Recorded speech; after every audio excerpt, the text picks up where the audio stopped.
Something that I genuinely really love doing is color grading. It's one of those parts of editing where you can finally see your video coming together. And over the last year or so, I've had a bunch of people ask me what my process looks like. So today, I wanted to break down exactly how I color grade my footage using Dehancer inside Davinci Resolve. I'm not going to sit here and tell you that these are magic settings and that your footage will instantly look good after you use this. That's just not how color grading works. This is just my workflow, and hopefully by the end of this video, you will have a better idea of how to attack your own footage and how to color grade your own footage. And I just want to mention that I am by no means a professional colorist. This is just what works for me. So if I'm doing something completely wrong and you're a professional colorist, let me know in the comments so that I can do better. Let's get into it. Alright, so this is a video that I have edited and ready to color grade.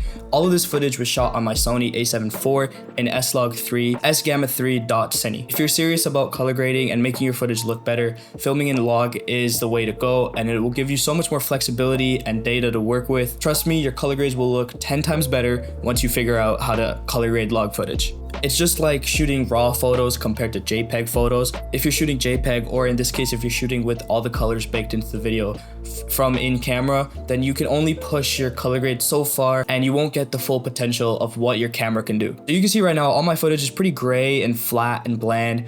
And some people will see this and completely panic, and don't worry, if this is your first time working with log, I understand. You just gotta trust the process. Flat footage is completely normal. I'm gonna walk you guys through step by step what exactly I do when coloring a video like this. So let's head into the color tab, and the first thing I'm gonna do is I need 4 nodes. This is the base amount of nodes that I need. Anything else will be like effects, like sharpness, noise reduction, stuff like that.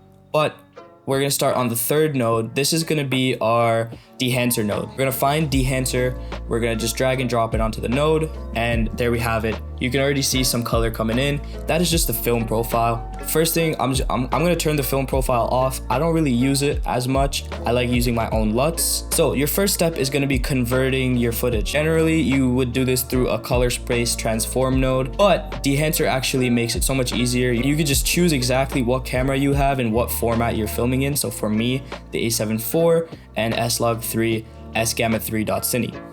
And there you go, turn it on and off. You can see the footage is converted, and now we can make our adjustments and everything else. Next thing what I'll do is I'll just go turn on film compression. Film compression is just gonna give you smooth roll-offs on the highlights, and it's gonna give everything a more even look. And then the next thing I do is I go down to the print tab on Dehancer, and I'm gonna select the Kodak 2383 film. To be honest with you guys, I don't exactly know what it means. I just think that this is the one that looks the best, so I use this one. You can already see a little bit of a pop in contrast, and the colors are looking a little bit better. Then I'm gonna go into Film Developer, enable that, and I'm just gonna color boost to like 15 to 20. It's not gonna do a crazy amount of color boosting, but just enough that I like it. Next thing we're gonna do is we're just gonna go down to film grain. We're gonna go down to like 65 mil, ISO 50. And I find that this is like the perfect range of grain where it doesn't look like it's too manufactured, and it also looks a little bit more natural and fits in with the grain that your footage might already have. Obviously, you don't have to add film grain or anything like that, but I do like that little bit more cinematic look in my footage, so I do add it. Sometimes I'll enable halation, other times I won't. I don't think I want halation in this video. I'd rather a little bit more of a smooth roll off on the highlights. And that is about all I'm gonna do in Dehancer.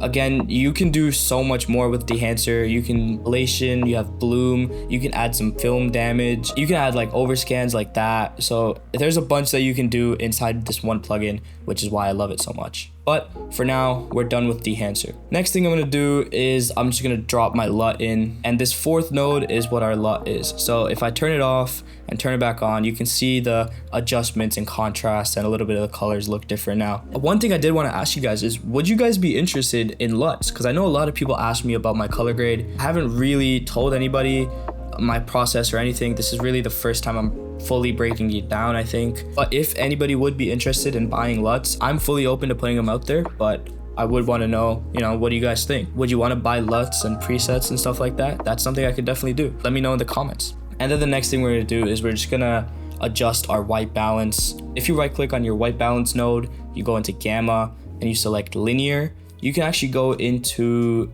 color wheels and find your gain color, and you can move this around to whatever white balance you want. And I'm kind of just gonna find a find a spot that I like. I don't want it too blue, so I think that looks good. Let's turn it on and off. Yeah, that looks maybe less cool. I think that looks a lot better than the super yellow white balance that we had going into the color grade. And then the second node is gonna be my exposures. I like to go in and add a little bit of a curve. Again, I don't know if this is what professionals do, but I just add a little bit of a curve so it pops a little bit more. That's all I'm gonna do. It doesn't need that much, so I think that already looks a lot better. Let's take a look at it. All right, that looks already a lot better. And now I'm just gonna copy it and check it out on some different scenes from the video. So this shot of Coach Magic, how does it look? This shot of Justin, does it work? Does it not? Then we're gonna go into this scene right here was shot in a completely different room in a different court. So that needs probably a different type of white balance. So if I go in here, I can adjust that. Color wheels, gain, and I can bring this down and adjust it to where I like it. I like that, that looks good. And now just to finish off my color grade, what I'm gonna do is just add 2 more nodes. And one of these nodes for sure is always gonna be my sharpness. So you go down in here into the blur tab and your radius, I just turn it down to like 0.47, 0.48, and it just adds a little bit of that sharper edge to your footage because Instagram is gonna compress it anyways, so it gives just a little bit of a sharper, cleaner look to your footage. This is just what I found works. And this last node, it's just gonna be for any effects I wanna do really. So if I wanna go here and let's say I wanna add a radial gradient or radial blur, I just search it up, drop it onto the node here, and then this will be the effects tab. I can just move this around and make it like adjust the effect however I want. So again, if you look over this is what it looks like now. And if I turn off all the nodes, this is the before and this is the after. That's a pretty big difference and I'm happy with that color grade, so I think we're done now. It's nothing insane and there's definitely no like Hollywood secret to how I color grade my footage. Again, I'm not a professional colorist. I'm just a videographer who's learning how to color grade and trying to make my footage look better every day, and every day I'm learning something new.